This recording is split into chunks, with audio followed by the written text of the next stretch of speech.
Okay, everybody, we're gonna get started. Can I please have everybody take their seats? I know you guys all like the beer, but the beer will still be there, so.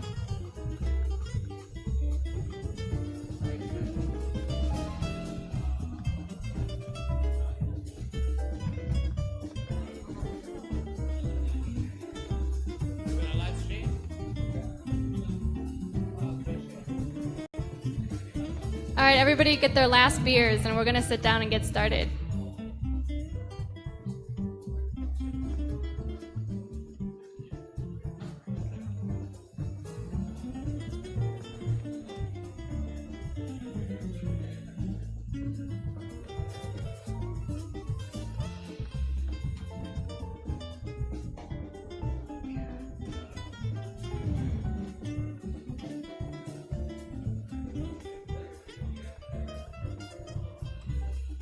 All right, last call. Everybody please sit down. Thank you. How's everybody doing tonight? Okay, you guys can do better than that. I know it's Friday and it was a long day and a lot of you went on a tour, but I mean, come on, try again. How's everybody doing tonight? All right, good. Thank you guys so much for coming. I know the weather is really, really bad outside and a lot of places are flooding, but you guys are troopers, so thank you so much for showing up. We are Future Ward and Taipei's largest co-working and makerspace, and we are also the chapter leader of Hardware Massive Taipei. So basically, Hardware Massive was created as a platform for hardware startups to kind of connect globally and locally. So every month we have a Hardware Massive event where we invite a bunch of cool speakers to come and talk about hardware. Today we actually have 2 speakers, so it's going to be really awesome. But before our main event, I would like to invite our co-host, Ellen from Triple, for a couple of words. So let's give her a hand.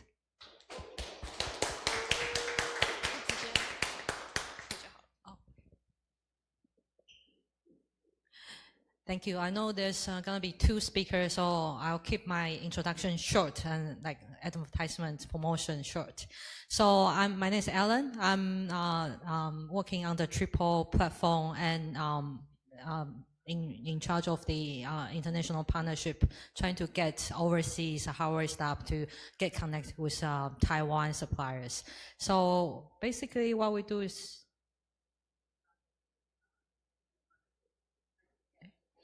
okay. Triple is basically a matchmaking platform to connect the global hardware staff with the Taiwan hardware partners and resources. So it's a government initiative. So a lot of people will ask me whether we will charge for the fee for the matchmaking. So because it's sponsored by government, it's free of charge for all the hardware staff looking for hardware partners in Taiwan. We will get you engaged with the right partners. And we are under E3, Industrial Technology Research Institute. So we execute this government program. And this platform has been running for 2 years so far, so it will be continued. And what we are trying to do is this platform will connect with all the Taiwan suppliers, trying to give you the one-stop service.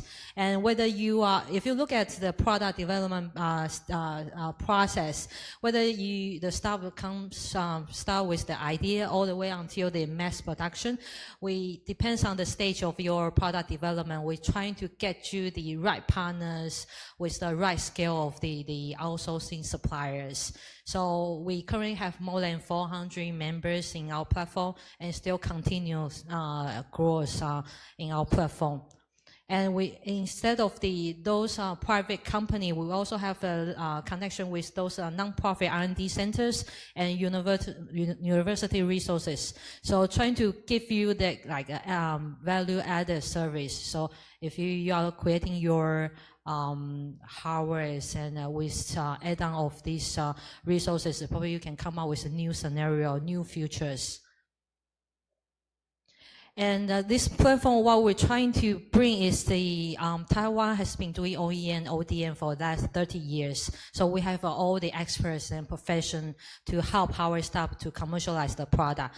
And the staff will bring the trends, direction, and requirements to our experts. So we will create kind of like a win-win ecosystem to help our staff to be successfully launch the product. And in Triple, our platform, every single project that you come to our platform and submit your, specify your requirement, we will assign a dedicated PM to understand what you are looking for and to make sure the process goes well and make sure our staff find the right partners and our Taiwan company will find the project they are interested. So, and if the supplier is not currently on our member, we will proactively search for the candidate for you. So this is something you can treat it as a local representative, trying to know the network, know the local suppliers' capability, help you to speed up the to searching for the candidate. And instead of the matchmaking, we also, like what I mentioned, the connection with the R&D organization in Taiwan. And because we have more and more staff projects and members in our platform, we can be able to share some of the common resources, like for staff to, probably find some of the components that are difficult for them to source. And some of the government resources, we actually, under E3, we execute a few government resources to support staff. So if that program fits your project, we will refer you to the right resources. Hopefully that you can apply and benefits doing business in Taiwan. So some of the snapshots, so far, like among those projects, 40% are coming from international, and we have more than 100 projects coming to our platform, searching for their hardware partners per year. And for the last 2 years, we have accumulated over 60 projects matched with Taiwan supplier.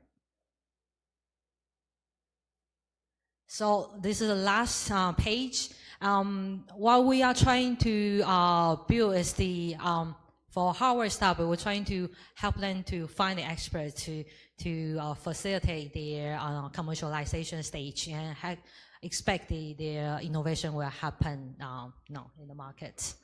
Thank you.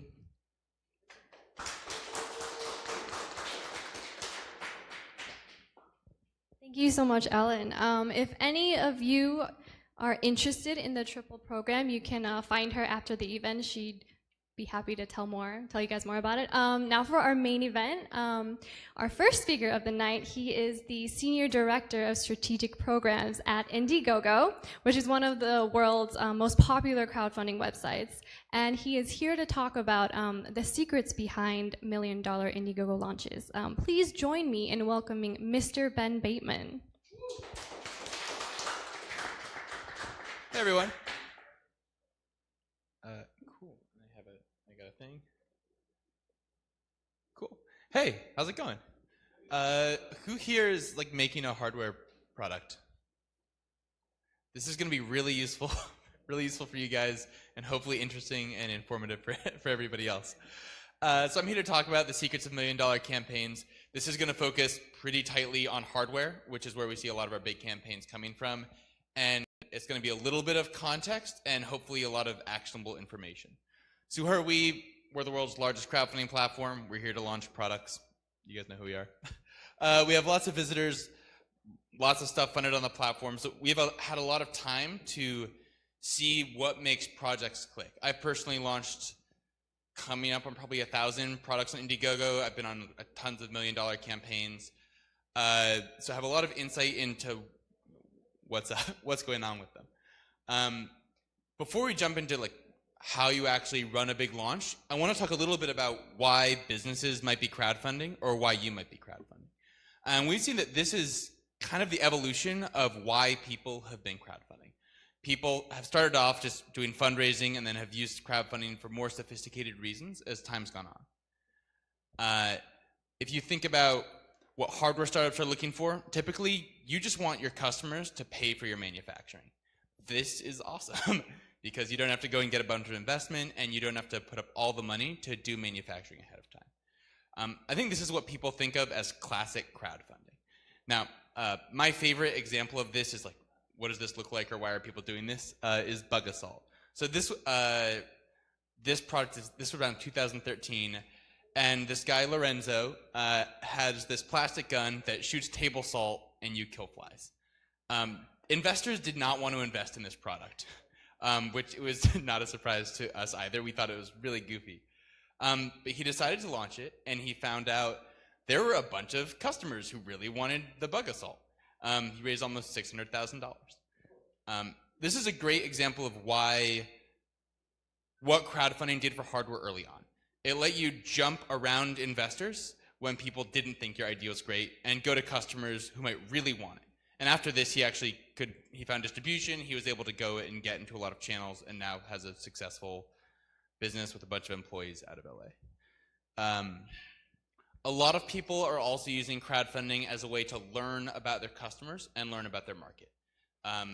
This is for typically more established companies, but we have, even startups are doing this, and it's really helpful as they're growing.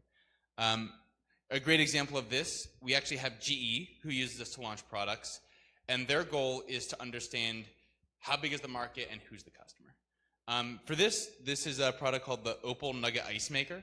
It makes nugget ice, which is a soft, chewable kind of ice that's popular in the American South. I did not know about it before they launched this campaign. But their R&D team made this $400 machine that makes like a gallon of it every hour. And they had no idea if a bunch of people would want to buy this because it was pretty niche. And through us, they found out that a lot of people actually did. What they wanted was insights on customers. So they wanted stats, they wanted to understand what price points worked, what the demographic information of the customer was. So we see a lot more companies moving into this where they're trying to find out information. And this can also help larger companies drop the cost of product launches. GE's head of R&D says this drops it by about 20x on a major product launch. So exciting. And a lot of companies also using crowdfunding as a way to do branding and awareness. So they're not just looking to pay for their hardware, and they're not just looking to learn. They also want to use this as a way to launch their brand into the world and to get a lot of attention, to go from being someone no one has ever heard of to being somebody that everybody has heard of. So we have a lot of companies who do this. This is a product by Crazy Baby, who's based out of Shenzhen. They've launched several products, so they're mid-sized. They don't need to go to crowdfunding to raise funds, but they definitely want to use us as a way to go and get attention. So they launched these in November, around the same time that Apple had launched it was after they had announced that they were doing the AirPods, the wireless earbuds, but before they'd actually shipped. And with the successful campaign, they were able to get a ton of attention and awareness around the product and got a lot of interest from distributors, and they were able to actually be pretty competitive with, not beating out Apple, but got a lot of attention and brand awareness at the time. And when you put all these things together, it helps lower the cost of doing something, it lets you learn about your customers, and it lets you get a lot of awareness. We've seen that it's become a really popular tool for companies, especially in Asia, which is what my program focuses on at Indiegogo, to launch internationally. Because it can help you do a lot of things really quickly without having to actually go and establish an office in the US. An example of a campaign who's done this is Xgimi. They're based in Chengdu. When we started working with them, they were around 300 people, leading smart projector company in China, but they had no presence in the US, and they didn't want to go and build an office without testing the market first. So we worked with them. They launched a couple campaigns. Together they've raised 1.3 million. They have a couple thousand backers, but also really helped them enter the market. Even before they established an office there, they had a bunch of customers. They could go and push the customers to leave Amazon reviews to boost up their Amazon page. They could get a bunch of advocates for them, and they were able to go and get a lot of attention for themselves so that when they actually went and opened an office, they could do things a lot more efficiently. So these are a lot of reasons that you might crowdfund. And on market entry, We know that this is especially popular. We're in about a year and a half right now, and we've had over 65 million raised from companies coming from Asia into the US. So this is a segment that we're really interested in, but it's one that's also really challenging. I think there's a lot of benefits to crowdfunding, but it is not necessarily intuitive. It's still new for a lot of people, and even for people who are very familiar with it, it's pretty challenging to go through. So tonight I want to talk about generally how do you prepare to run a big campaign, and what are the techniques that really sophisticated campaign owners are using to be successful. So the strategy, the biggest thing is that crowdfunding isn't magic, it's marketing. And I think there's less of a sense of this now as crowdfunding has matured and people understand it better. But there were early days of crowdfunding where things would go viral more easily, when customers were less cynical about products that were coming through crowdfunding, and it was a lot easier to have a launch, and like the fact that you were crowdfunding was a story. I remember this from like 2013. It is not a story now. Actually, reporters are hesitant to cover crowdfunded products, and you actually have to do a lot of extra work to get them interested. So the attitude of like, if you build it, they will come, it isn't there. You can't just put out a project and expect it to be successful. If you're launching a crowdfunding campaign, you'll be launching a sophisticated marketing campaign, and it's through a specific channel, and there's some special things you should do for crowdfunding, but that should be the expectation. You're running a complicated marketing campaign.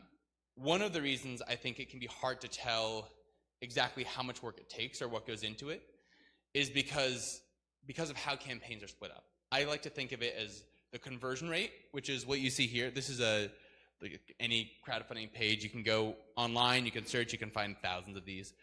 And the sales and marketing funnel that's leading to that campaign success. So you can really easily see the front end. And you can go, like, you can find a campaign that's like this and is done, like $1 million or $2 million. And you can do a really great job of copying everything they've done on their conversion rate. You can get that down really well. But it's really challenging to go and see what happened on the back end. Like, how much did they spend to make this? How much time did they prepare? Who was on their team? Did they have a bunch of different skills, or did they hire partners? One of my goals tonight is to share that with you, but also something you should always think about.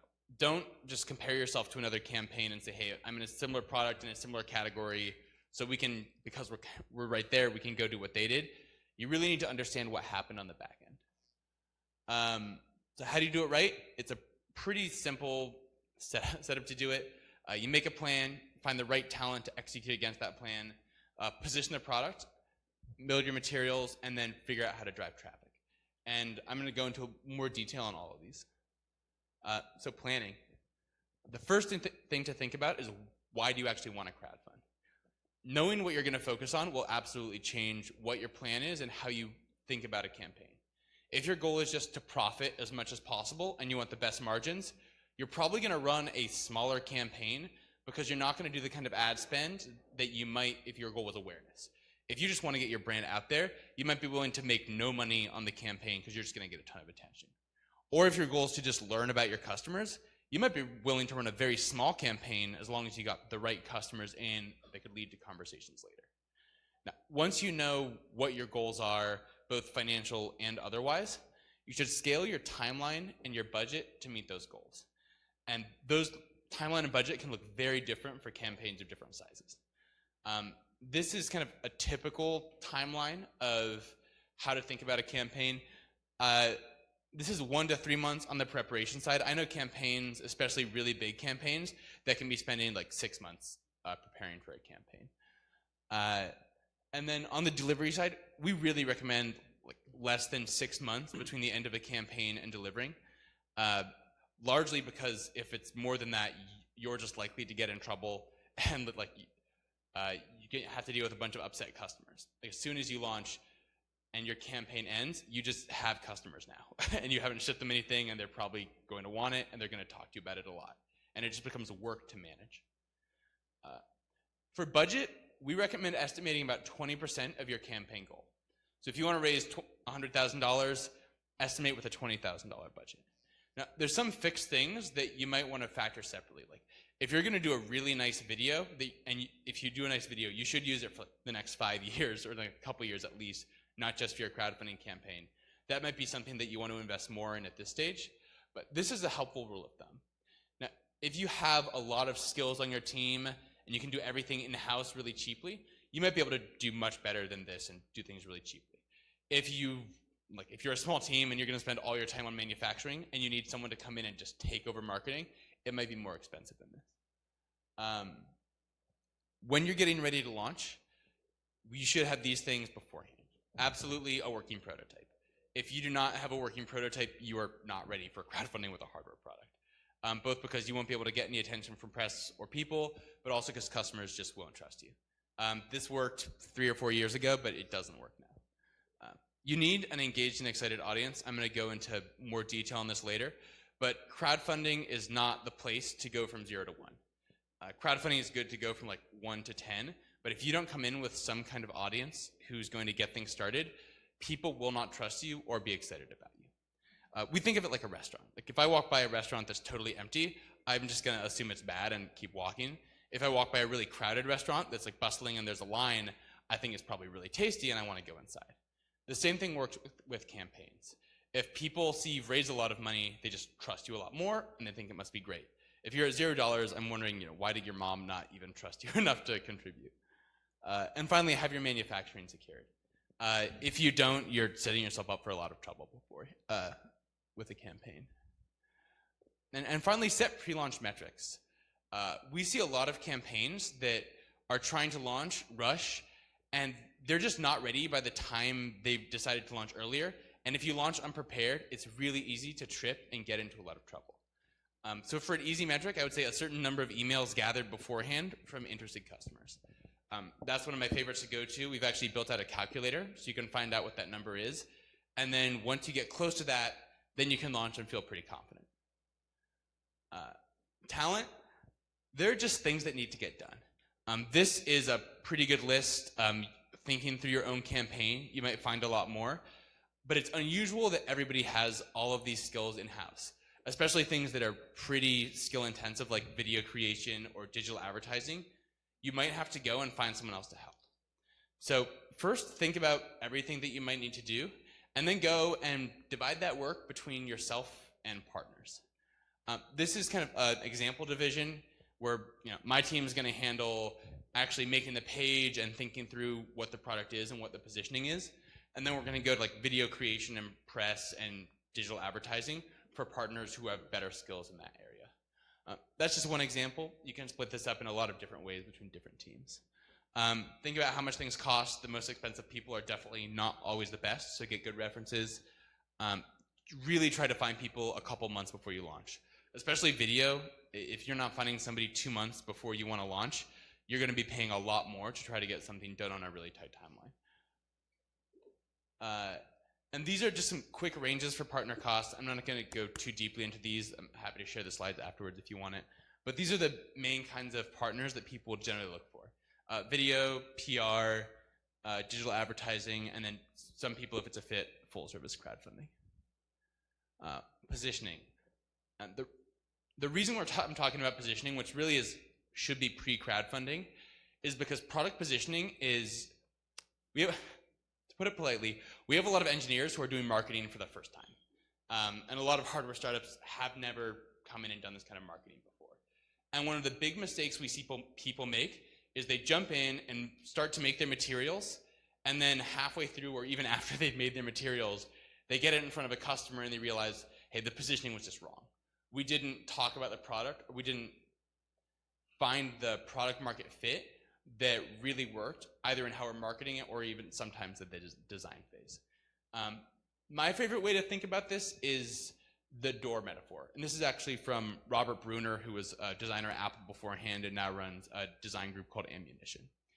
And he says, think about a product as a door to an experience. We all want the same thing from life, like the best experience of being alive. And that can mean a lot of different things to different people. But when you look at a product, what I want to buy, I don't want the thing. I want the experience that the thing gets me. I want to walk through the door of the product to get to that experience. Like my bedside lamp, I don't buy it because I want the lamp. I buy it because I love to read before bed. And so that's the experience I'm purchasing. So if I'm looking at a product like this boot, especially if I'm coming at it as the engineer of the boot, I might think about what materials is it made out of, what are the features, and go into a lot of detail about the actual product. But what a customer might want is waking up really early in the morning and doing a hike and watching the sunrise from a really beautiful place. And so if you're going to go and try to market a product and sell it, it's really helpful to go and find that experience and sell the experience of what are you enabling versus selling the door, just selling the features of the product. Now, there are certainly times when you want to sell on the product. If you're selling an experience that everybody's familiar with, like we all know it really well, and I'm just picking like, what's my favorite door to get to this experience? You might focus on features and do some differentiation from the competition. So clear basics on this. What amazing experience do you enable? What problem are you solving? Who's your customer? And then if you are in a competitive space, really clearly differentiate from your competition. In crowdfunding, we do get a decent amount of first of its kind products, so you might not have to deal with this problem. But there are also a lot of people in crowded spaces. Like if you're doing headphones or earbuds, you really need to differentiate from competition. Those are really busy. This is one product that I think did this best. Is anybody familiar with the Flick product? It's just a Bluetooth button. So it connects to your phone and you push it, and through the app, it can trigger anything on your phone and a lot of things in IoT. This is a horrible product to have to market. Like it can do anything. It's just an awful position to be in. But they did a really fantastic job of it. So they'd actually go through, and in the images of the campaign, they never focus on like the features of the product. They made it really clear, like, what am I doing with it? They put it in deep context. So, okay, I'm driving, and I see exactly how it fits into my life, and I can really easily imagine like what I'm going to use it for. Like, okay, I do hate having to like pull these things up. It would be great to have a home button on my car. So really moving it into the context of my life and into the experiences, and not trying to go after the we can do everything. And they ended up doing very well. They raised almost $1 million for a very hard to market button. Beyond that, the other thing, always talk to customers when it comes down to this. Nothing, we have some people that really are making the product from a very product vision place, but if you don't get that pushed back on by a customer at some point, you're probably going to launch in crowdfunding. And we do see some people who just like have not clicked with the customers before they launch with us, and it makes it really challenging. On content, there's some basics. Do a short video. I mean, I can share these on the slides. We don't need to go through this in a ton of depth. But I do want to focus on making a campaign really skimmable. Campaigns get really long, and we'll go through this one for a little bit. Nobody reads a campaign like a novel. People go through, and you're looking at like an average time on a campaign of like between 5 and 10 seconds maybe. So people are really not here for very long, and you're competing against like cute cats. You're competing against horrible news on the New York Times. Like there's a lot of things out in the world on the internet, and you need to be able to hook people really fast. So for us, we focus on a campaign that's skimmable, so I can jump in and really quickly move through it and see a lot of information quickly, and then it hooks me in, and if I want to go deep on some part, if I want to see a lot of details, it's there. To really focus on clarity. So if you see, this is Canary, and this campaign's from years ago. This is from 2013, but they just have a beautiful layout. Like at the top, big title that very clearly tells me who it is and what the product does. Like pretty pictures. You can just scroll through, and there's like a lot of nice product photography. I see, okay, a bunch of press, so other people have said this is great. You see really clear little clean logos with images, and then they have nice titles and these little gray light line breaks. I can really easily like go and skim through this campaign, find a section I'm interested in, and go read it if I want to, but it takes me very little time to become oriented.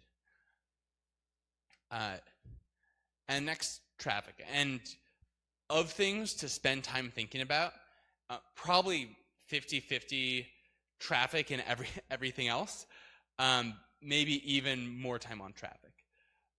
So planning out traffic ahead of time, email collection page is absolutely mandatory. I'm going to go into that more in a minute.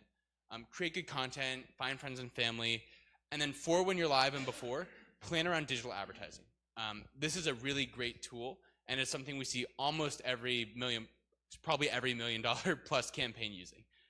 Digital advertising has really become an engine of crowdfunding because of the conversion rates that we can get compared to a lot of other sites. And then if you can get PR, if you can do things on social, these are all powerful.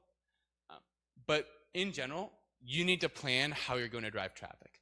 Again, you can't throw a campaign up and expect it to automatically get attention or for a platform to just make it happen. You need to do the marketing footwork of getting it prepared. And if you do it, we are a great megaphone, and our audience, if they find something that's getting traction, is going to come in and get excited, and they will definitely buy products that they think are great. But they're not going to be backer number one.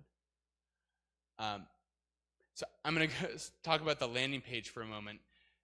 This, I think, is the most important piece of running a successful campaign for a couple of reasons. The thing that makes me most excited or most confident in a campaign that's about to launch is that campaign having a really big email list of people who have signed up and said, yes, I want that product. And it's not just because, okay, they're going to launch and they're going to be able to push a bunch of people to the campaign, although that's great. It's because if you can't get people to give you an email, you're not going to be able to get people to give you money. If you come in with a big email marketing list, what it means to me is that you've actually figured out how to make your marketing click. You know what gets people excited. You've probably failed at that marketing message early on, and you're now at a stage of it that's later and that really works. And most people do that through a page like this. So this is a really simple and clean pre-launch landing page. It describes really quickly like, oh, this is a photo sharing display for your life. It loops in with your loved ones, and then I can give my email.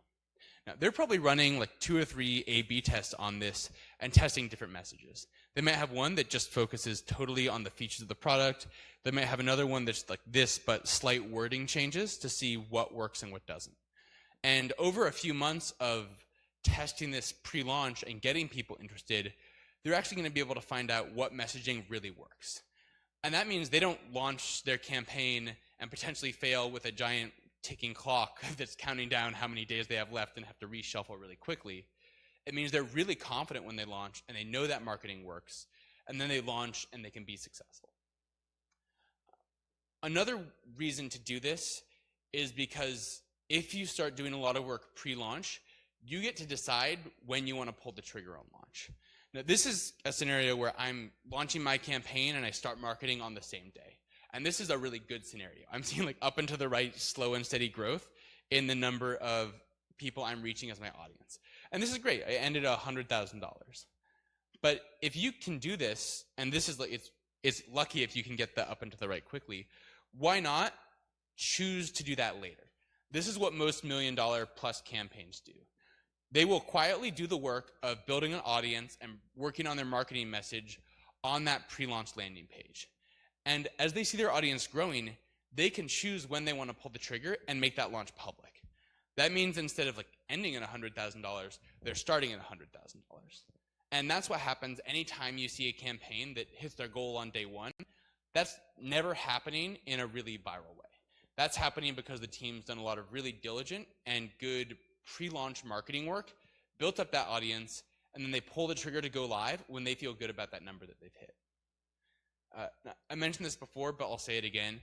Absolutely mandatory to have a sample if you want to get press attention.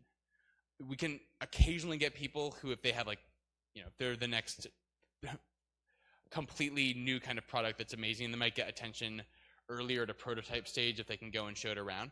But people really want to see a working product, especially press. They're just really cynical about projects that might not be able to deliver on their promise. Use digital advertising. I've said this probably a lot of times tonight, but this is a really effective tool at driving traffic to campaigns, and it's something we see every $1 million plus campaign using. One thing to think about for digital advertising is to be careful about your margins. When you're running digital ads, we often think about is what's your return on ad spend. So if I'm spending $1 and I get 5 back from my ads, that's a 5x return, and that's actually pretty good. If you get significantly above that, that gets into like really fantastic. Your marketing message is great, or your product market fit is really great. But let's say you're at 5x, which is a pretty good return on digital advertising.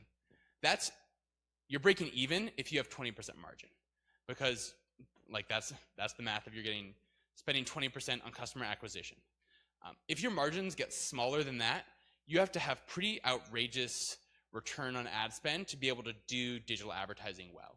if your margins are 10%, you need like 10x to break even, which is pretty challenging to hit. So one mistake we see founders make is they'll launch and they'll cut their margins really thin because they want to drive traffic and drive attention from customers based on like really great discounts. But if you don't get any margin from really great discounts, it means you're going to be unable to do any marketing. So guard your own margins when you're thinking about marketing, because that might actually help you reach a bigger campaign because you'll be able to spend money to acquire customers.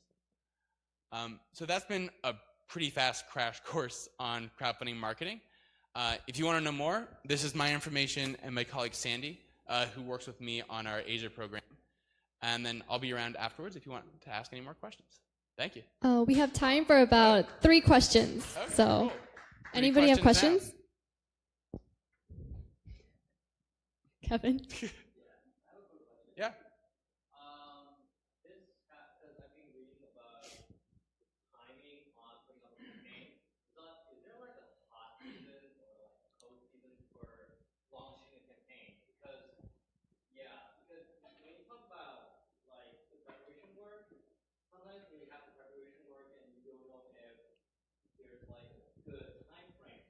Yeah.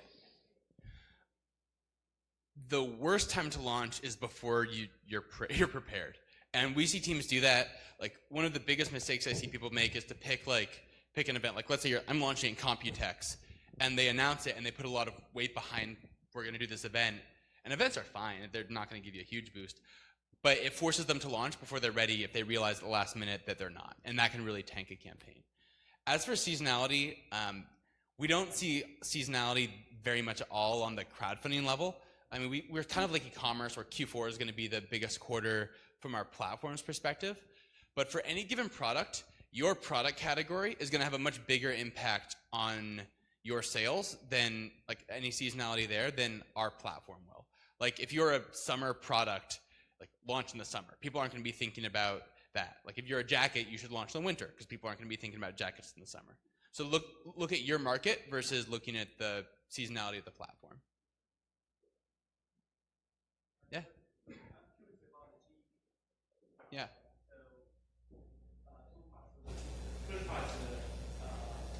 What did they realize that what they didn't know about the market and segment they talk?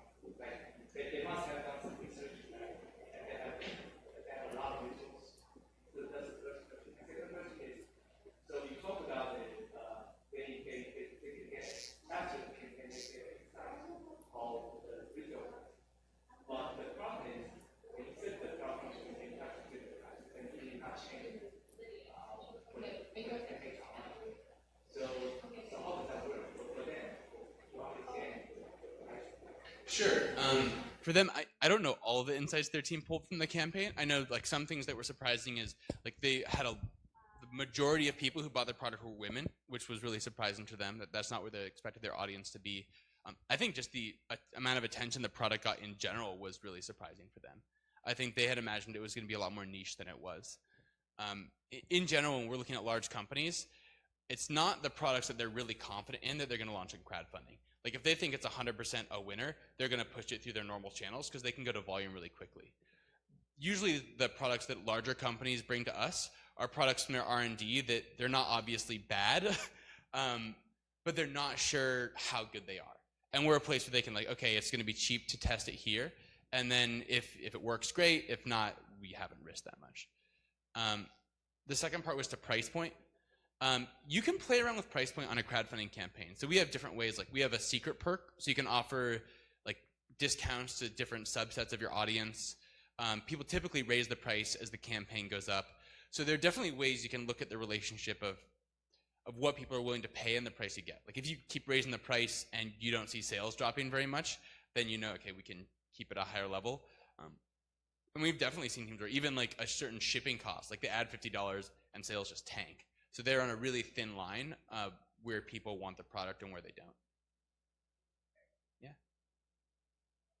Question. Should we do crowdfunding in Indiegogo or Kickstarters? Should we do on both? I mean, I'm gonna say Indiegogo. I know. but I'm biased. So should we do one after another, or We don't see like running on two platforms is going to confuse customers. Like you don't want to say, hey, go to these two places to buy the product. So I definitely recommend like launch on one and have that one be Indiegogo. Yeah. What? Why Indiegogo? I think especially for we are not the best platform for all categories. Like we don't do a lot in gaming. Like Kickstarter, their biggest category last year was board games, and that's just not a place we play in very much. We have some stuff on the platform, but it's not as big of a focus for us. We are really tightly focused on hardware, both from like our platform, which has a lot more tools that look like e-commerce. So if you want to do things like you want to retarget people using advertising, or you want really strong analytics on the background, we have a lot of things that businesses are looking for. Our partnerships are really focused on helping people who launch electronics or making products. And our team is focused on helping businesses launch versus helping creative projects. So I think for this category, we're a really strong fit, and we've had, not just in hardware have we had a lot of success, but specifically for hardware launching from Asia into the US, we've had more funds raised to that than Kickstarter has by a long shot, and have a lot of like special expertise for helping projects there. So I think we're out of question time. Sorry, that was the last question of the night. I'll be around afterwards. He will be available after the event. Let's give him another round of applause. Thank you. All right, so now for our second speaker of the night. He is the head of Global Sources Launchpad, which is Asia's largest hardware startup show, and it happens twice a year in Hong Kong. And he's also a supporter of Hardware Massive. So he will be talking about managing distribution for hardware startups. So please join me in welcoming Mr. Ben Wong.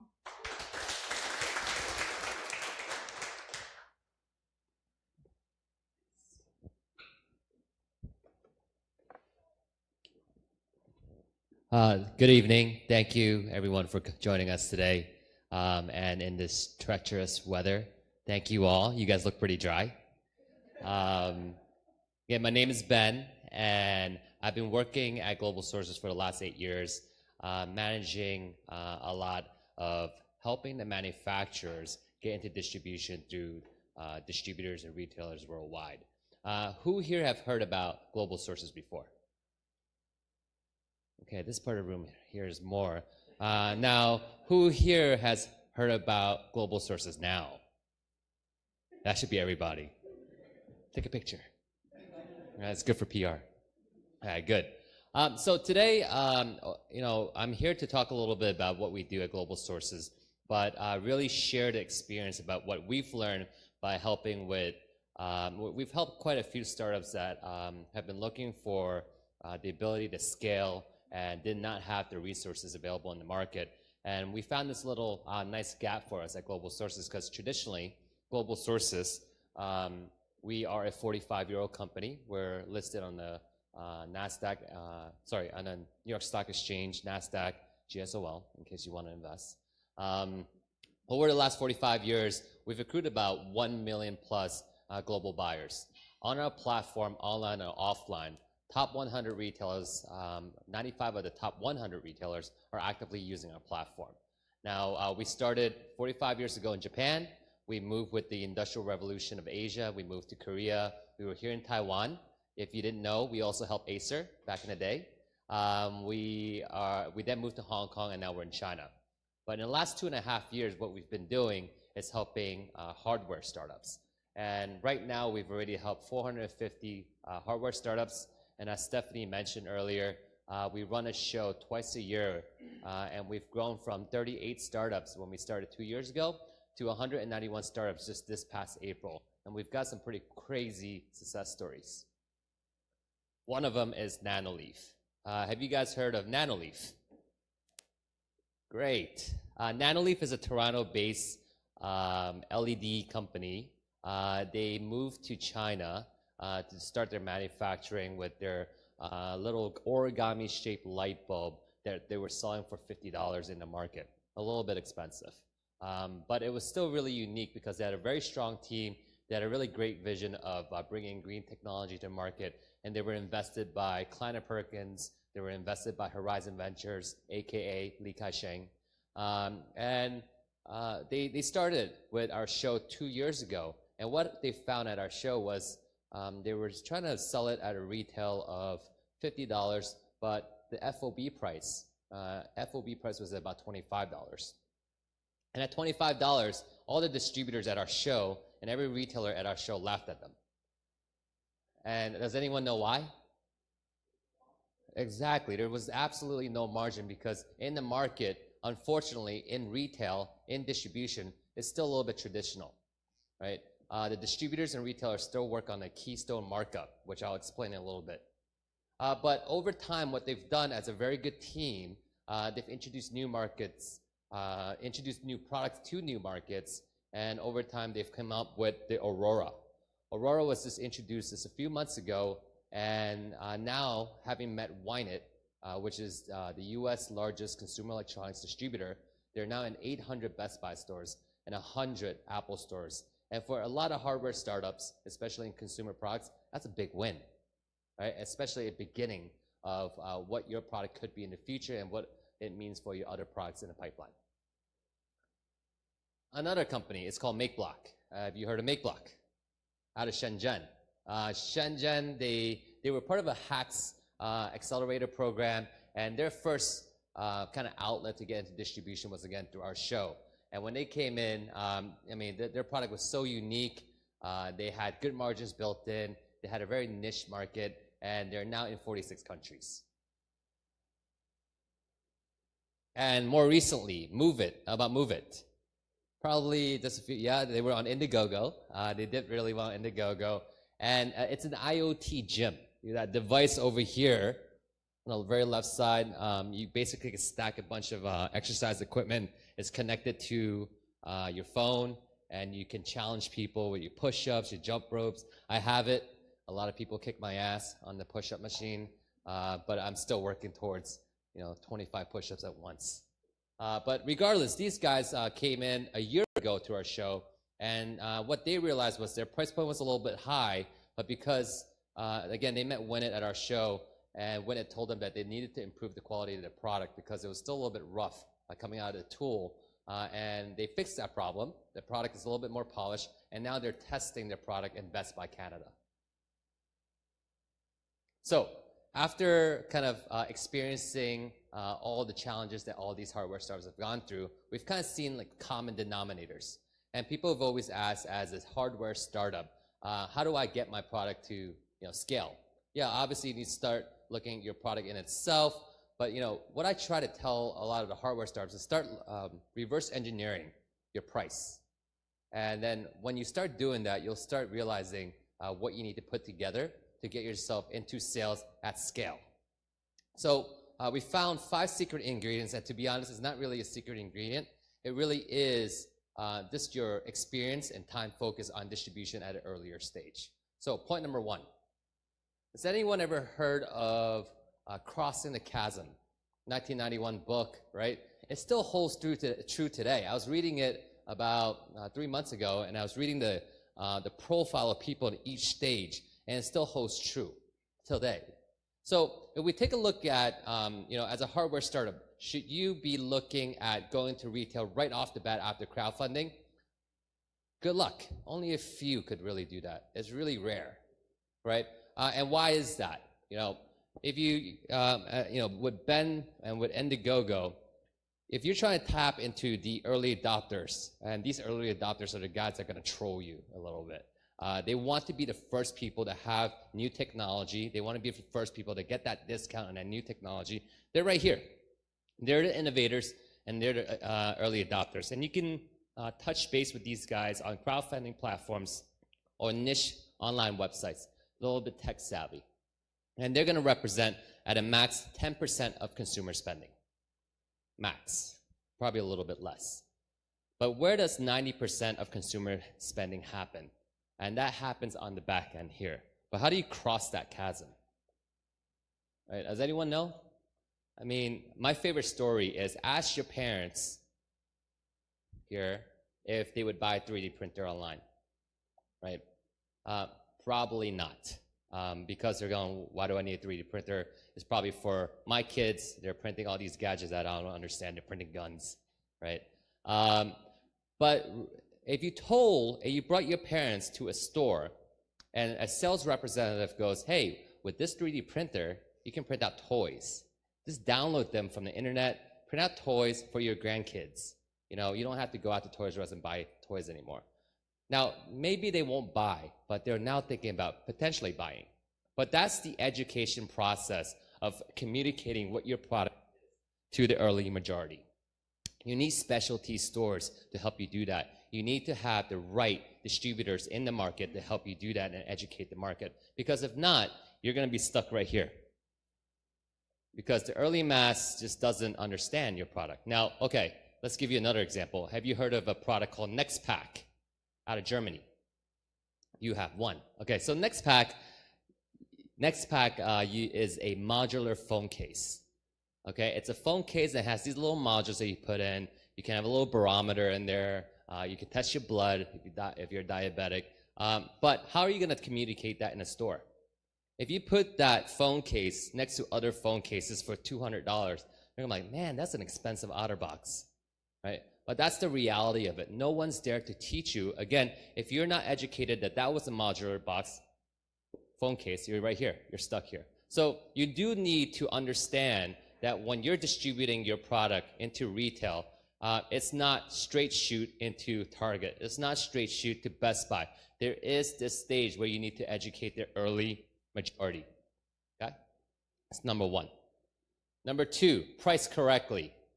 How many people here are in the process of manufacturing their product? All right, 1, 2, great.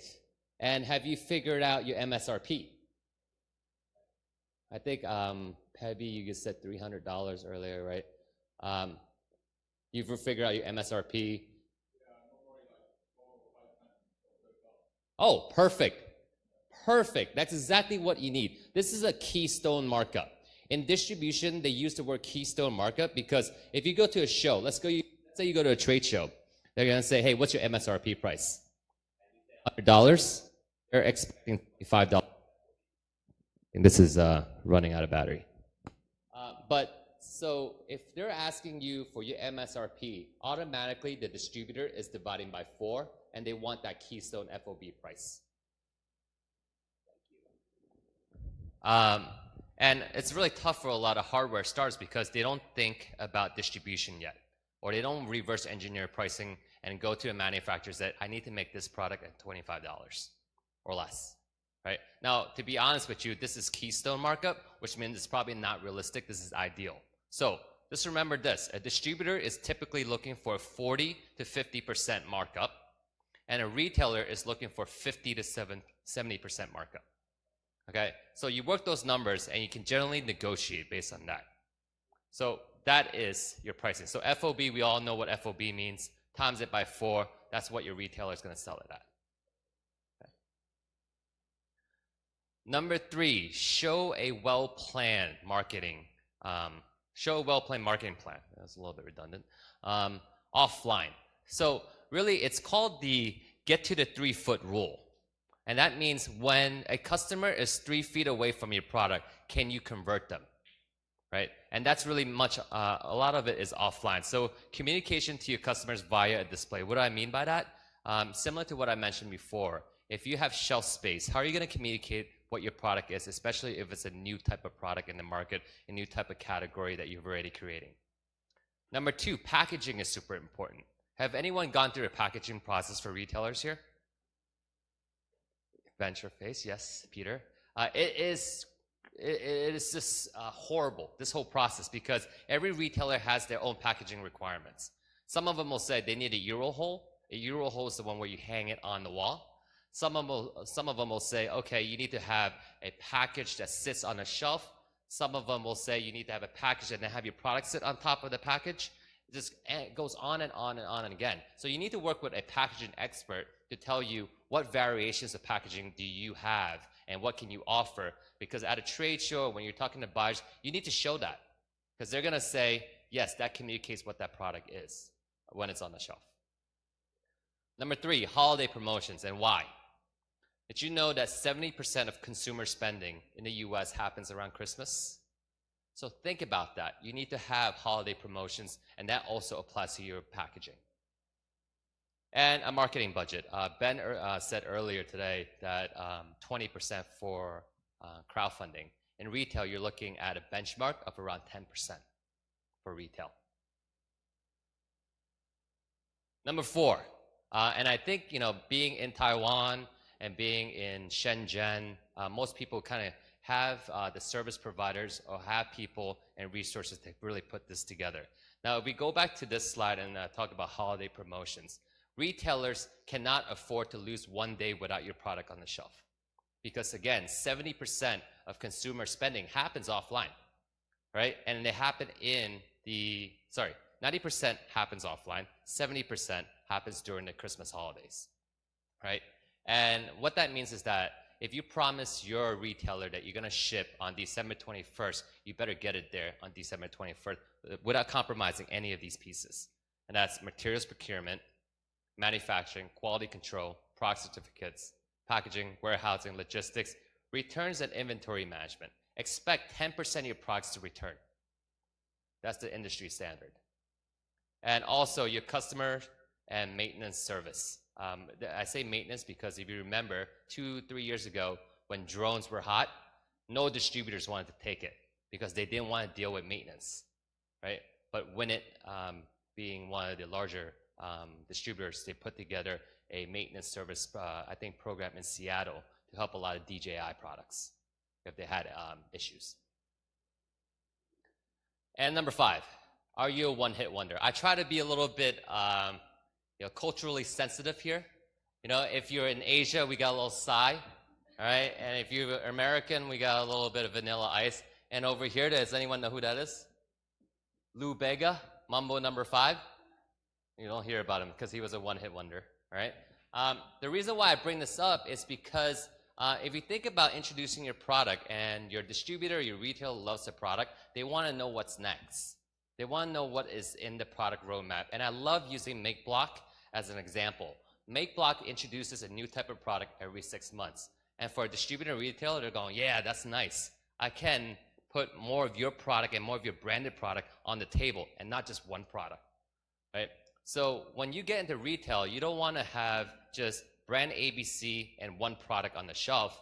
You want to have brand ABC and 1, 2, 3, 4, 5 of brand ABC, right? This is what a retailer would be looking for. Okay. Now, I've covered this on a very high level, but if you happen to want more details and you want to get a little bit more experience by talking to some of these startups, I have a group of startup friends that we share all these type of examples and case studies with each other on a Slack platform. It's called Hardware Shindig, if you're interested. But otherwise, feel free to contact me. My email is benwong@globalsources.com. I also have a Twitter account that I share what's going on in the hardware space. And if you're interested, if you get to a certain point as a hardware startup where you're going, I really need to join a trade show to access distribution at retail, definitely check us out at www.launchpadhk.com. Thank you. Yeah. Any questions? Hello? Oh, any questions? Nobody has questions? Yes. Comment, okay. Oh, comment first. That was great. Thank you. Very concise, all the slides, everybody got it. So if anybody wants to learn something about their product and how to present it, pay a lot of attention to these kinds of presentations. You get the point, and you didn't have to have a lot of that. All right, we're going to have a beer later together. All right, question.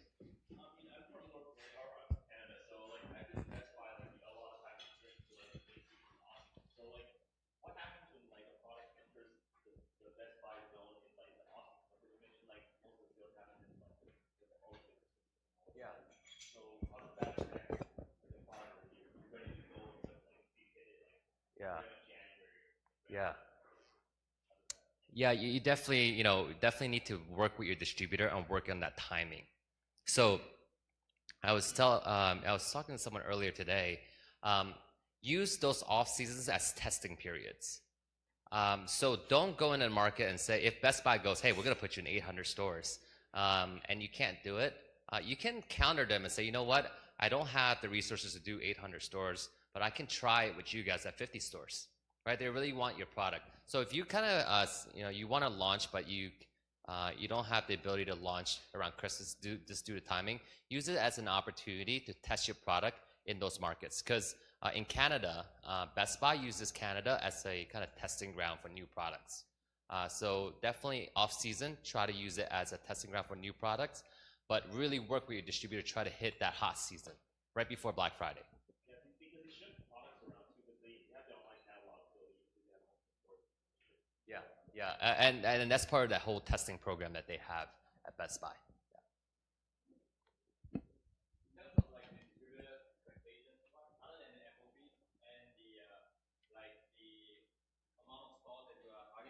What other expectations can we expect? Financing. Financing is going to be your big next hurdle because based on a lot of people are, retailers have a leverage and distributors have a leverage because they know it, you as a startup, you want me more than I want you, right? And therefore, they're going to put you on a consignment basis. They're going to tell you, I want 1,000 units shipped to me, but I am not going to pay for it. I'll pay you back if I sell it. Right? Be prepared for it. And you're going to have to kind of calculate the risk if you want to do that or not. I would say that, in your mind, your first production run trying to get into retail, you're probably not going to make money in consumer electronics, right? But if you kind of take off, customers show, that they really like your product, they like your brand, and that's when you kind of really amp it up. But I would say, think about the financing structures that are going to be in place. Some of it is net 30, net 60, net 90, but for a lot of startups, it's about a consignment deal. Yeah. Okay. Any other questions? Good. Thank you.